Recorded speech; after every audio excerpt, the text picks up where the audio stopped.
Internet. This is so stupid, I hate this. Ever since I decided to start making silly content online in order to escape from the ever-encroaching call of the void, people have been asking me, "Hey Mika, why don't you sculpt anymore? Can you make us a 3D modeling tutorial? We want to be cool 3D modelers, just like you, professionally." And to that, I say, yikes. You sure about that? 3D modeling is easy, I promise. You don't need to go to some $90,000 tuition fancy pants art school like my dumbass did. When I first started art school, I didn't even know what a JPEG was, and now I can make entirely useless shit like this. So I'll teach you a few tricks for free. Or not for free. You can give me money, I don't mind. I'm really unemployed right now. If you want to make a 3D model, you're gonna need some reference. Or not. I don't know. Pull something out of your ass for all I care. I'm not your fucking dad. But in a professional setting, you're most likely gonna be handed off a piece of 2D concept art and expected to make a 3D model based off of it. So let's go with that. Today, we will be borrowing inspiration from critically acclaimed concept artist and illustrator, Christian Weston Candler. Costume change!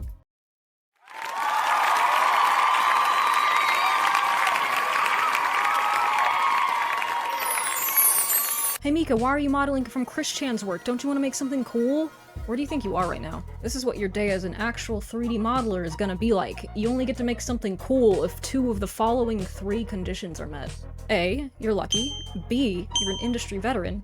Or C, your work is so damn good that you make everybody around you look like they have brain damage. Since everybody got laid off between 2023 and 2024, you're definitely none of those things, so you'd be lucky if you got to model the fresh horse turd from the CGI Pinocchio movie. I have friends from college whose work blew everybody else's out of the water, and then I talk to them now, and they're like, yeah, I had a really fulfilling experience doing the toilet water sim from when Pedro Pascal takes a fat, wet spaceship in Season 5, Episode 3 of The Mandalorian.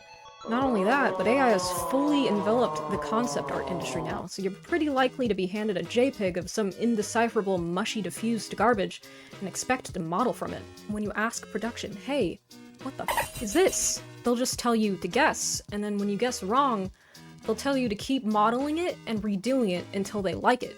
This is a real thing that's happened to me several times now.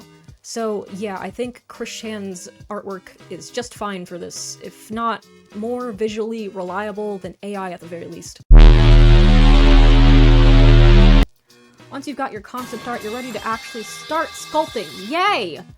We're gonna go up here to the texture palette and we're gonna click this little box to bring up this additional menu where we can import our concept art here on the bottom left. Go back to the texture palette and click the square again to load your concept art. Go to the texture palette one more goddamn time. The ZBrush UI is very stupid and bad, by the way.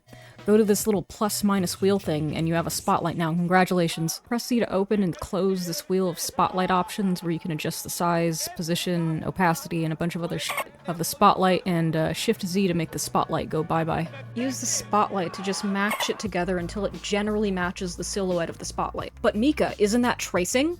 Yeah, and? You're in a production pipeline, buddy boy. You don't have time to just raw dog shit. If you don't make a 1-to-1 3D recreation of the concept art, visual development is going to be deep in your asshole every day until you fix it. When I was at Marvel, I had production bothering me daily because I had maybe like a strand of hair or an eyelash or a clothing fold 2 millimeters off to the right compared to the concept art. And you know how you fix that? The spotlight. Besides, even if you are essentially tracing the concept art, hey, guess what? It's 3D. Production doesn't have the money to pay the concept artist for an orthogonal view 90% of the time, so you're going to just be making the rest of the shit up. Hey, just wondering if you got your photos printed? Logos minted? What? How do you actually do that? Practice. There's no magic answer, just keep sculpting. Observe sculpts that look good and try to analyze why they're successful. Use reference. If you're given concept art of a dragon with only one view, get some reference images of snakes, birds, and lizards. Understanding anatomy helps. Practice looking at your own work with a very critical eye until you can identify the places where you fucked up. There's no magic brush that makes you sculpt good. Some brushes are better than others for specific things, like you wouldn't use the inflate brush to make hair. You'd probably use a tube curved brush of some kind, but at the end of the day, it's just up to you and how much you practice. Welcome to the most boring part of this entire thing, cleaning the topology up. When you're sculpting in ZBrush, the end result is going to look something like this under the hood. This is of course shitty and unusable for rigging and animation. There's too many polygons and none of the edge loops are going to be supporting the deformations that need to happen when you get this thing moving around. So you're gonna need to fix that, or you're fired! All you really need to do is make sure all the polygons are quads for the most part. N-gons or polygons with more than 4 sides are basically never okay. People will tell you tries are bad, but those people are stupid and wrong, and they just don't look amazing when you bend them around, so try to keep them off of organic surfaces, or keep them where you can't see them directly, unless you're making stuff for games, in which case everything gets converted to tries anyway, so who cares. Make sure edge loops are in fact loops, so no spirals. Wow, I'm already really bored just talking about this, so for the sake of this video, I'm not gonna do any of that shit. Instead, I'm gonna press this little button right here. If you do this in a real production, the rigger is gonna come to your house and shoot you in the back of the head. Hey kids, do you like skinning animals alive? Me too. UV mapping is similar to what Jeffrey Dahmer might do if you ever found your lifeless body and you felt like making a fireplace rug, so just tap into that energy and go to town. You needed to do this so you can bring the model into a texturing program, and some simulation parameters are even driven by UV maps, like hair sims for example. Basically, if you don't do this, your manager is gonna come to your desk and beat you to death with hammers, so just do it. Stop asking so many questions. Am I gonna go into depth about UV mapping in this video? No? Maybe if this video does really well, I'll milk my newfound online popularity and curate a tutorial just for that specifically, but until then, I'm not UVing shit because we're gonna use poly paint for the texture. There's a lot of texturing programs out there, but I'd say the main ones are Substance Painter, Mari, and 3D Coat. The goated one is Substance Painter. If you hate yourself, you can use Mari. And if you're a weird little freak that likes MOBAs and you want to make a $500 gacha skin for Riot Games and then get laid off immediately, use 3D Coat. I don't remember how to use Substance Painter, 3D Coat, or Mari because I've been laid off for too long. I'm not going back and you can't make me. Poly paint is simple. Press B, P, and then A to bring up the poly paint brush. The resolution is based on the density of the mesh, so make sure when you're doing this, you're on the highest subdivision level. What's that? I didn't explain subdivision levels? Like I said before, I'm not your fucking ad. I said I'd give you a few tips, not a full course. If you want a full course, you gotta give me money for that. Please give me money. I'm so unemployed and poor. Now that we've successfully wasted 2 to 4 weeks that we'll never get back, it's time to show off our models. How you actually do this varies from studio pipeline to studio pipeline, but let's say you're trying to make something for your portfolio, doing some personal work.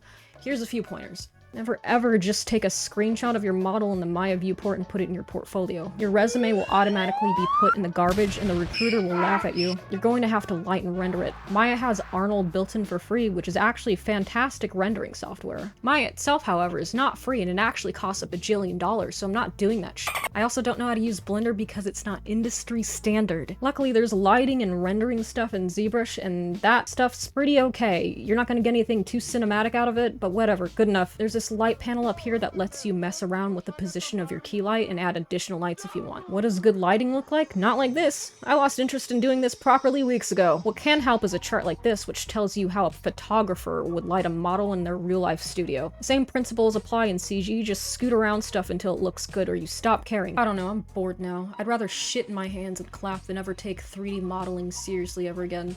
There used to be a time where I really cared about this stuff, but those days are long gone. Girl, 1821 before February 24th, 2004, which is this year. Anywho, been trying for over a year to attract a girl, boyfriend-free girl, and I have failed. And you know, we had so many failures this time. I can't help but get upset, you know?